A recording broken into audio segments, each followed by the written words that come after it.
নমস্কার বন্ধুরা, বাংলার ইনভেস্টর ইউটিউব চ্যানেলের আরও একটা ভিডিওতে আপনাদের সকলকে স্বাগত জানাই। তো চলুন দেখে নেওয়া যাক সামনের সপ্তাহে আমাদের এই মার্কেট সেটা কিরকম পারফর্ম করতে পারে, মানে কোন কোন ইম্পর্টেন্ট ডেটাগুলো আসতে চলেছে যেইগুলোই মার্কেটকে বড় মুভ দিতে পারে। তবে তার আগে চলুন দেখে নিই এই সপ্তাহে বাজারে কি কোনো ছুটি রয়েছে। তো দেখতে পাচ্ছেন এই যে হলিডে ক্যালেন্ডার সেটা খুলে নিয়েছি। তো এবারে ছুটি প্রথম কবে রয়েছে? এই রিপাবলিক ডে এর দিনে। তো কোন দিন? এই 26শে জানুয়ারি। তো তার মানে এই সপ্তাহে বাজারে কোনো ছুটি নেই, বাজার টানা 5 দিনই খোলা থাকবে। এরপরে কথা হলো বাজারের সিচুয়েশন কেমন। তো যদি এই নিফটির কথা বলি, এই 5 দিনে 1% উপরে বেড়ে বন্ধ হয়েছে এবং এই শেষের দিনে খুব ভালো একটা র্যালি এসে গিয়েছিল। এবং তার সঙ্গে সঙ্গে যদি কথা বলি এই যে শান্তা র্যালি, সেটাও কিন্তু সাকসেসফুল হয়েছে। তো এই শান্তা র্যালিতে প্রায় 0.60% কাছাকাছি তেজি আমরা দেখতে পেয়েছি। তারপরে নিফটি ব্যাংক, এতেও একটা ভালো তেজি দেখা গেছে এবং এই তেজির সঙ্গে সঙ্গে নিফটি ব্যাংক এবং আমাদের এই যে নিফটি ফিফটি, এই দুটোই কিন্তু অল টাইম হাই চলেছে। এবং এই সেন্সেক্স এর যদি কথা বলি, এই সেন্সেক্স 5 দিনে 0.89% বেড়ে বন্ধ হয়েছে। আর এগুলোতে গেল ইন্ডিয়ান মার্কেটের ব্যাপার। আর আমেরিকান মার্কেট কেমন পারফর্ম করেছে এই শেষ দিনে। তো শুক্রবারে যদি আমেরিকান মার্কেটের কথা বলি, তো ডাউ জোন্স এটা দেখতে পাচ্ছেন 0.66% বেড়ে বন্ধ হয়েছে। আর এই নাসডাক কম্পোজাইট এখানে কিছুটা লাল নিশান দেখা গেছে, তবে একদম ফ্ল্যাট কিন্তু দেখতে পাচ্ছেন, মানে এর আগের দিনের ক্লোজিং প্রাইসের কাছেই বন্ধ হয়ে গেছে। আর আমাদের এই গিভ নিফটি এটা কিরকম পারফর্ম করেছিল? তো এই গিভ নিফটিতে ভালো একটা র্যালি দেখা যাচ্ছিল, দেখতে পাচ্ছিলেন প্রায় 230 পয়েন্টের কাছাকাছি বাড়া এবং 26,521 এই জায়গায় কিন্তু গিভ নিফটি পৌঁছে গেছে। তো এই গিভ নিফটির দিক থেকে ভালো সংকেত এলেও এই যে উইকেন্ড, সেখানে কিন্তু আমরা একটা এই যুদ্ধের খবর শুনতে পেয়েছি। তো কাদের সঙ্গে? এই আমেরিকা এবং ভেনেজুয়েলার সঙ্গে। তো আমেরিকা ভেনেজুয়েলা এইখানে স্ট্রাইকের মাধ্যমে ভেনেজুয়েলার যে প্রেসিডেন্ট তাকে নিজেদের দেশে নিয়ে গেছে এবং তার বিরুদ্ধে বিভিন্ন চার্জও কিন্তু লাগানো হবে। তো এই নিয়ে এর আগের ভিডিওতে ডিটেলসে আলোচনা করেছি যে আমেরিকা ভেনেজুয়েলার উপর যে অ্যাটাক করেছে এবং ভেনেজুয়েলার প্রেসিডেন্টকে ধরে নিয়ে গেছে,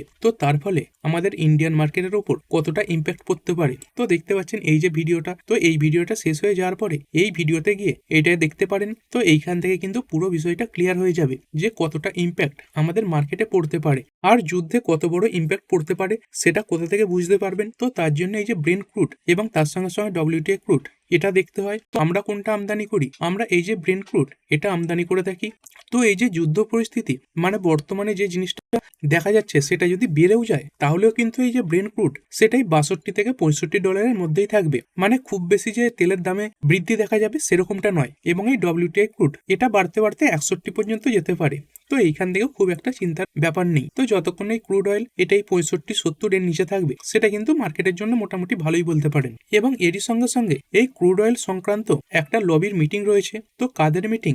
এই ওপেক যে প্লাস রয়েছে তাদের মিটিং রয়েছে। তো এই ক্রুড অয়েল সংক্রান্ত যে বিভিন্ন দেশগুলো রয়েছে, তো সেখানে দুখানা লবি দেখতে পাওয়া যায়। একটা হচ্ছে এই ওপেক এবং আরেকটা হচ্ছে এই ওপেক প্লাস। তো এই ওপেক প্লাস এদেরই কিন্তু মিটিং রয়েছে। তো এই ওপেক আর ওপেক প্লাস কি? তো দেখতে পাচ্ছেন এই যে ওপেক এর ফুল ফর্ম কি? Organisation of the petroleum exporting countries. তো এর মধ্যে বিভিন্ন দেশ রয়েছে। তো এটা 1960 সালে তৈরি হয়েছে। তো কারা কারা রয়েছে? ইরান, ইরাক, কুয়েত রয়েছে, সৌদি আরবিয়া এবং ভেনেজুয়েলা রয়েছে। এবং তারপরে আস্তে আস্তে আরো অনেক মেম্বার যুক্ত হয়েছে। তো দেখতে পাচ্ছেন টোটাল 12খানা কিন্তু মেম্বার রয়েছে। এবং এই মেম্বারগুলো বাদ দিয়ে আরো একটা লবি রয়েছে, সেটাকে বলা হয় ওপেক প্লাস। তো এর মধ্যে কারা রয়েছে? তো দেখতে পাচ্ছেন এই রাশিয়া রয়েছে, আজারবাইজান, বাহারিন রয়েছে, তারপরে বুনে রয়েছে, Kazakhstan, Malaysia, Mexico, Oman, south Sudan রয়েছে, সুদান এবং ব্রাজিল। তো এই ব্রাজিল রিসেন্টলি কিন্তু এতে যুক্ত হয়েছে। তো এদের এই নন ওপেক মেম্বারও বলা হয়। তো এই ব্যাপারেই কিন্তু মিটিং হতে চলেছে, মানে ওপেক প্লাস এর মিটিং। তো এই রিপোর্টের মাধ্যমে সামনে আসছে এই যে ওপেক প্লাস তারা এই যে অয়েলের আউটপুট সেটা কিন্তু স্টেডি রাখতে পারে। তো কবে মিটিং রয়েছে? দেখতে পাচ্ছেন এই 12টার সময় মিটিং রয়েছে এই GMT হিসেব অনুযায়ী। তো এই মিটিং এ এই ক্রুড অয়েল সংক্রান্ত বড় কোনো যদি নিউজ সামনে চলে আসে, তাহলে কিন্তু এই যে ক্রুড অয়েল সেখানে বড় ওঠাপড়া দেখতে পাওয়া যেতে পারে। আর এরপরে যদি বিভিন্ন গুরুত্বপূর্ণ ইভেন্টের কথা বলি, তো অনেক দেশের যে PMI এর ডেটা সেগুলো আসতে চলেছে। তো এই PMI এর ফুল ফর্ম কি? তো এর ফুল ফর্ম হচ্ছে পারচেজিং ম্যানেজার ইন্ডেক্স। তো এই PMI ডেটা দেখে কি বোঝা যায়? দেখতে পাচ্ছেন এটা একটা economic indicator of condition of business. মানে এই PMI এর ডেটা এটাই কিন্তু বলে দেয় কোন দেশ তাদের এই বিজনেস সেটা কিভাবে এগিয়ে নিয়ে চলেছে। তো এরকমই অনেক ডেটা সামনে আসবে। তো যদি কথা বলি এই আমেরিকা তাদের এই ISM ম্যানুফ্যাকচারিং যে পারচেজিং ইন্ডেক্সের ডেটা সেটা সামনে রাখবে। তো কবে ডেট? তো এই জানুয়ারির 5 তারিখে রয়েছে, মানে আগামীকাল দেখতে পাবো। তারপরে এই জাপানের যে ম্যানুফ্যাকচারিং ডেটা এটাও আসবে। তো এটা কবে? তো এখানে দেখতে পাচ্ছেন ডেট রয়েছে জানুয়ারি 4। তো এটা আমরা আগামীকাল মানে 5 তারিখ সকালেই কিন্তু দেখতে পেয়ে যাব। এবং তারই সঙ্গে সঙ্গে এই চায়নার একটা PMI এর ডেটাও সামনে আসবে। তো এর ডেট কবে রয়েছে? এই জানুয়ারির 5 তারিখে রয়েছে। তো এই বড় বড় দেশগুলোতে ব্যবসা কেমন চলছে সেটা কিন্তু আমরা এই পিএমআই ডেটা দেখে বুঝতে পারবো। এবং তার সঙ্গে সঙ্গে ইন্ডিয়ার যে ম্যানুফ্যাকচারিং পিএমআই ডেটা সেটাও সামনে আসবে। তো এর ডেট কবে রয়েছে? তো ইন্ডিয়ার এই যে ডেটা এটা কবে আসবে? এটা আসবে এই জানুয়ারির 6 তারিখে, মানে মঙ্গলবারে আসবে। এবং এরই সঙ্গে সঙ্গে মঙ্গলবার আমরা এই নিফটির যে বিভিন্ন কন্ট্রাক্ট রয়েছে তার যে এক্সপায়ারি মানে উইকলি এক্সপায়ারি সেটাও দেখতে পেয়ে যাব। তো এটা তো প্রতি সপ্তাহতেই দেখা যায়। এবং তারই সঙ্গে সঙ্গে ইন্ডিয়ার যে জিডিপি গ্রোথের ডেটা সেটাও সামনে আসবে। তো এই জিডিপি গ্রোথের ডেটা এটা কবে আসবে? তো এর আগে এই ডেটা কবে এসেছিল? দেখতে পাচ্ছেন এই মে মাসের 30 তারিখে এসেছিল। এবং এরপরে এই ডেটা কবে আসতে চলেছে? এই জানুয়ারির 7 তারিখে আসতে চলেছে। তো এই ডেটাগুলো আরবিআই কে কিন্তু রেট কাটের ব্যাপারে ডিসিশন নিতে সাহায্য করবে। এবং তারই সঙ্গে সঙ্গে সামনের সপ্তাহে এই ব্যাংকগুলো তাদের নিজেদের যে টাকা লোন দেওয়ার পরিমাণ, টাকা জমা পড়ার পরিমাণ এইগুলো সব সামনে রাখবে। যেমন এর আগের সপ্তাহেও দেখেছিলাম 3খানা ব্যাংক তাদের এই ডেটা সামনে রেখেছিল, মানে অ্যাডভান্সের ডেটা, তার সঙ্গে সঙ্গে ডিপোজিটের ডেটা। তো এই ডেটার উপর নির্ভর করে এই ব্যাংকগুলো কিন্তু খারাপ এবং ভালো পারফরমেন্স দেখাতে পারে। এবং তারই সঙ্গে সঙ্গে রিজার্ভ ব্যাংক তাদের কাছে ফরেক্স রিজার্ভ মানে এই ডলার ফলার এইগুলো কিরকম রিজার্ভ করে তারা রেখে দিয়েছে সেই তথ্যও তারা সামনে রাখবে। এরপরে যদি জানুয়ারির 8 তারিখের কথা বলি, 8 তারিখে কি কি ডেটা আসতে চলেছে? তো ইউএস এর যে ইনিশিয়াল জবলেস ক্লেমের ডেটা সেটা আসবে। তো এই ডেটা আমরা বৃহস্পতিবার দিনই দেখতে পেয়ে যাই। তো এই জবলেস ক্লেমের ডেটা এটা কি বোঝায়? যে কত মানুষ কাজ নেই বলে আবেদন করেছে। তো এই মুহূর্তে কি দরকার? আমেরিকার দিক থেকে একটা রেট কাটের দরকার। তো এই জবলেস ক্লেমের ডেটা এটা যদি খুব ভালো এসে যায়, মানে এই নাম্বারটা কমে যায়, সেটা কিন্তু এই যে ফেড তাদের রেট কাটের পথে একটা বাধা হয়ে দাঁড়াবে। এবং সেরকমই যদি এই ডেটা খুব বেড়ে যায়, মানে ধরুন অনেক মানুষের হাতে কাজ নেই, তাহলে কিন্তু এই যে ফেড মানে আমেরিকার রিজার্ভ ব্যাংক তারা এই পরবর্তীকালে একটা রেট কাট করতে পারে। তো এরও ডেট দেখতে পাচ্ছেন এই জানুয়ারির 8 তারিখে রয়েছে। এবং তার সঙ্গে সঙ্গে তার পরের দিনেই মানে এই জানুয়ারির 9 তারিখে এই ইউএস এর যে আনএমপ্লয়মেন্টের ডেটা মানে আনএমপ্লয়মেন্টের রেট মানে কেমন কি বেকারত্ব রয়েছে সেই ডেটাও সামনে আসবে। তো এই সময় যদি বেকারত্ব বাড়ে সেটাও কিন্তু এই ফেডের যে রেট কাটের আশা সেটাকে বুস্ট করবে। সেরকমই যদি এই আনএমপ্লয়মেন্ট রেট এটা কমে যায়, মানে অনেক মানুষের হাতে কাজ চলে আসে, তাহলে কিন্তু ফেডের দিক থেকে এই রেট কাটের সম্ভাবনা কমে যাবে। এবং এর ডেট কবে দেখতে পাচ্ছেন? এই জানুয়ারির 9 তারিখে রয়েছে, মানে শুক্রবারে আমরা এই ডেটা দেখতে পেয়ে যাব।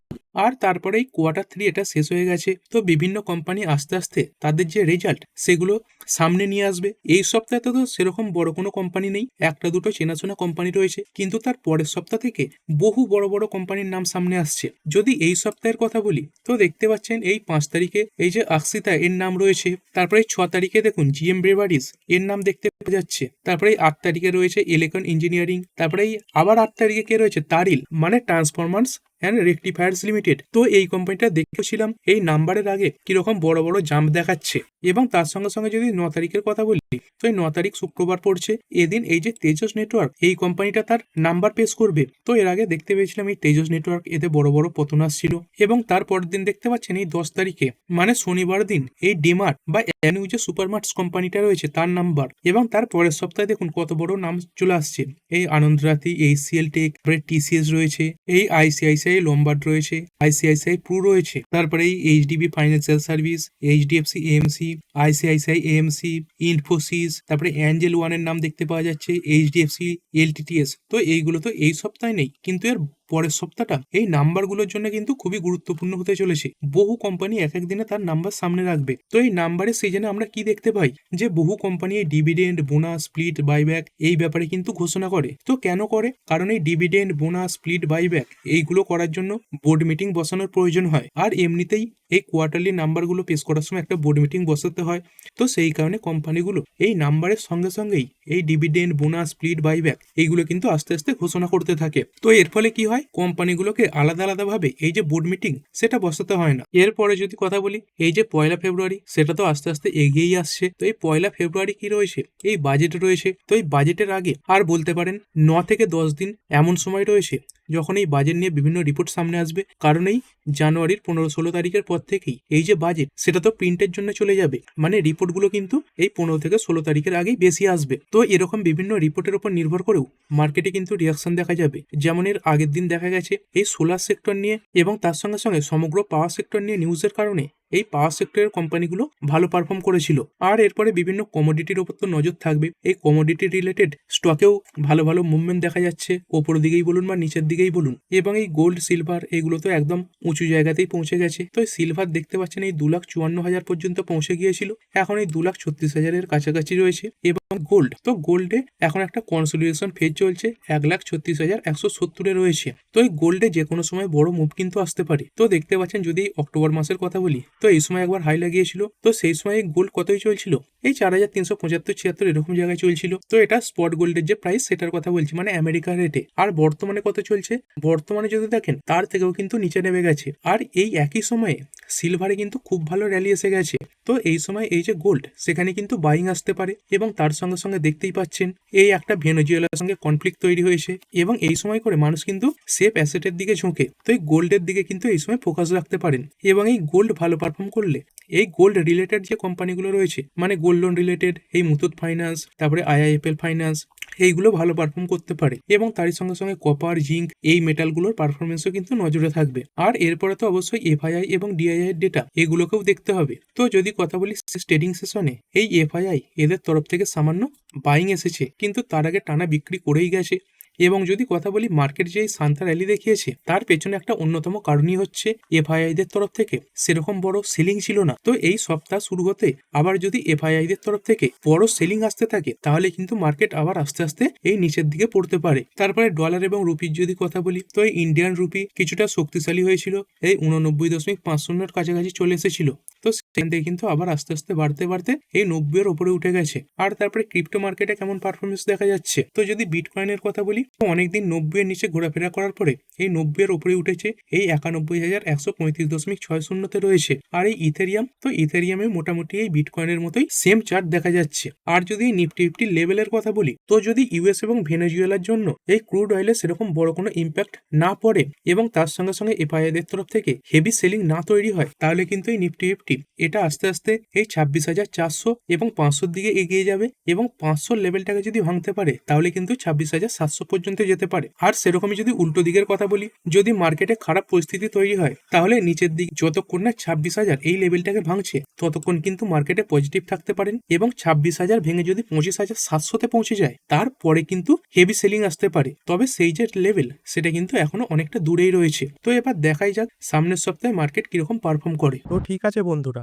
আশা করছি ভিডিওটা আপনাদের ভালো লেগেছে। আপনি চাইলে এটাকে লাইক এবং শেয়ার করতে পারেন। আর শেয়ার মার্কেট সংক্রান্ত ডেইলি নিউজ আপডেট পেতে চ্যানেলটা সাবস্ক্রাইব করে রাখবেন এবং পাশে থাকা বেল আইকনটি টিপে অল অবশ্যই সিলেক্ট করে রাখবেন, যাতে পরবর্তী ভিডিওর নোটিফিকেশন আপনার কাছে সময় মতো পৌঁছে যায়। আর হ্যাঁ, ভিডিওটি শুধুমাত্র ইনফরমেশন এবং এডুকেশনাল পারপাসের জন্য বানানো হয়েছে। আমি সেবি রেজিস্টার্ড নই, তাই কোনো প্রকার শেয়ারে কোনো প্রকার বাই, সেল, হোল্ড বা অ্যাভারেজ করার কোনো সিদ্ধান্ত নেওয়ার আগে আপনার যে ফাইন্যান্সিয়াল অ্যাডভাইজার আছে তার সঙ্গে অবশ্যই আলোচনা করবেন। দেখা হচ্ছে পরের ভিডিওতে। ধন্যবাদ।